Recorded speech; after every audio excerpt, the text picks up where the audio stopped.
souls, welcome back. We are doing this week's Torah portion, this week's Parsha, which is Vayishlach. And this week's Torah portion is one of the most basic, fundamental principles in all of Chabad philosophy, in all of Chabad Hasidus. We are about to dive into raw Hasidus, so hang tight, stay with me, and let's go. In this week's Parsha, Yaakov is terrified.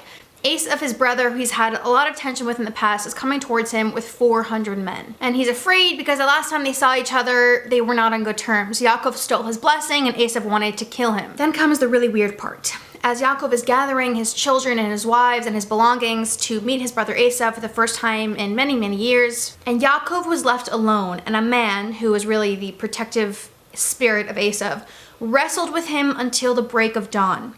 And the angel said, "Let me go, for dawn is breaking." But Yaakov said, "I will not let you go until you have blessed me." So the angel said to him, "What is your name?" And he replied, "Yaakov." And he said, "Your name shall no longer be called Yaakov, but Yisrael, because you have fought with God and with men, and you have overcome." And ever since this incredibly weird exchange, we, the Jewish people, have been identified by these two names, Yaakov, Jacob, and Yisrael, Israel. Although Hashem, God, has many names, he is primarily known by two. Number one is Elokim, and number two is Havaya. Elokim refers to the dimension of godliness that is hidden, concealed, and embedded in nature, in the natural world all around us. He is everything, everywhere, and yet we human beings living in the natural world, living surrounded by nature, we may never even realize it, because Elokim, this dimension of godliness, is hidden in nature. It is concealed. And it is this dimension of Hashem, Elokim, that sometimes drives us mad, because we sense that there's a God, and we are searching for him, and we want to look for him, and we want to find him, and he is hidden. When I say God hidden in nature, what I mean is when I open a sefer, a holy book, and I read about how God created the world in 7 days, and how he recreates the world every millisecond of my life, and how I have a chelak elokam imal inside of me. I have a portion of God within me that gives me life. I don't really feel that in my everyday life. I walk down Madison Avenue and I see Chanel and Prada and Celine and Barney's and Saks. I don't see God. Yaakov's connection with divinity, with godliness, with Hashem, is through the name Elokim.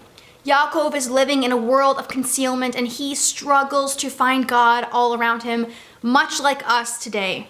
And this made Yaakov's life very, very hard. And we see in the Torah that Yaakov does not have a good life. He struggles with Esav, he steals his blessing, he has to trick his father, he has to strategize with his mother, and then he's afraid that Yaakov is going to wipe his family out, and then he has to wrestle with the angel, the protective spirit of Esav, and then he meets Lavan, his trickster father-in-law, and he falls in love with Rachel and is tricked into marrying Leah, and then he has to work 14 years being a shepherd in order to pay off marrying Rachel and Leah. And then the woman that he does love, Rachel, dies so early, and Yaakov grieves for the rest of his life. And Yaakov's sons want to kill each other, and they sell Yosef into slavery, and he doesn't see Yosef for over 2 decades.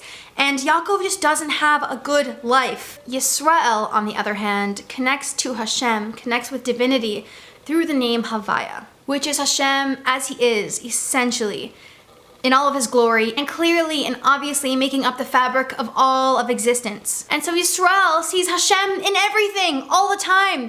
His life is peaceful, it is harmonious. The world around him doesn't pose as a threat to spirituality, to being close to God. Clothing, people, food, Viennese concerts, skiing, sports, none of those things are blockages to being close to Hashem. And so, thirsty souls, what happens when Yaakov transitions into Yisrael? Well, the angel says it himself. Because you have fought with Elokim. What the angel was saying to Yaakov was, you have battled with Elokim. The godliness concealed in all the world around you, you have overcome, you have conquered it. You now see Hashem in everything. You have overcome that hidden godliness in the entire world. It is no longer concealed from you. It was as if Yaakov was saying, Hashem, you can no longer hide from me. I see you in everything, everywhere. You are no longer concealed. I have overcome you. It can no longer taunt me. It can no longer torture me. I see you everywhere, and I am no longer Yaakov. I am now Yisrael. Despite Elokim, despite the natural world and nature, despite this corporal rind, in the words of John Milton, I love that, corporal rind, which refers to our body. Despite the physicality and the material around me, I see you everywhere. You cannot hide from me anymore. I have overcome Elohim. I have overcome the concealment, and I see you for what you are. I see you everywhere. And thirsty souls, all of us have Yaakov and Yisrael within us. We all feel and sense God everywhere, and yet we can't seem to find him anywhere. And I know that in these times of galus, in this exile, it can feel impossible to stay true to our Judaism, to stay true to who we are, to hold our head high while we eat kosher, while we wrap tefillin, while we keep Shabbos, while we light our Shabbos candles. But if Yaakov can do it, then we can do it. In fact, it is only through struggle that Yaakov becomes Yisrael. This meek, nerdy, studious yeshiva student who is Yoshev Ahalo, who sits in his tent all day, isolated from the world, just learning Torah. He now has to leave that tent of spiritual perfection, and he has to go into a toxic world. He has to go into a dark world.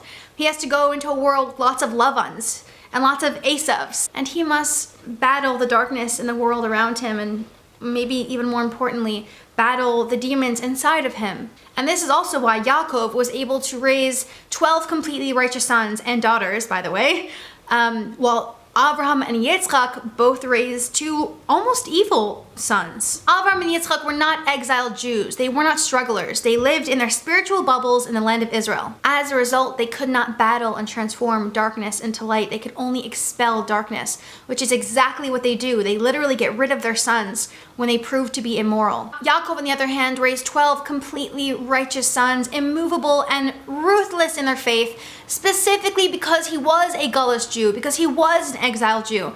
He was accustomed to struggle. He knew what darkness looked like, what it felt like, and he not only conquered it, he dominated it. He ruled the darkness with an iron fist until it no longer threatened him, and he saw God in everything all around him, everywhere.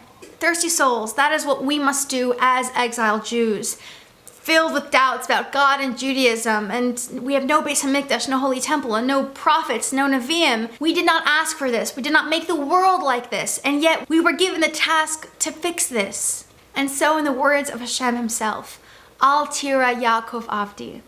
Do not be afraid, my servant Yaakov. We cannot be afraid of the world. We cannot run away from the dark parts and the toxic environments of the world.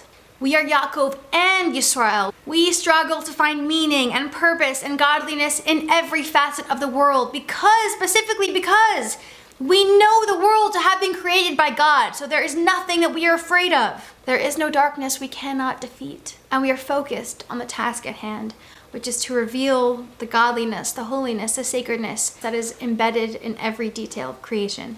Even if you think that you are just a normal, average, modern, simple Jew, there is no excuse. You have just as much soul as Yaakov did, as Moshe Rabbeinu did, as Rachel and Leah did. You have no excuse. We see this galus, this exile, as an opportunity to conquer and to overcome and be victorious over the darkness around us until this world resembles what it actually truly is, which is God's garden. Thirsty souls, we've got to keep working. I will see you next time, and stay thirsty.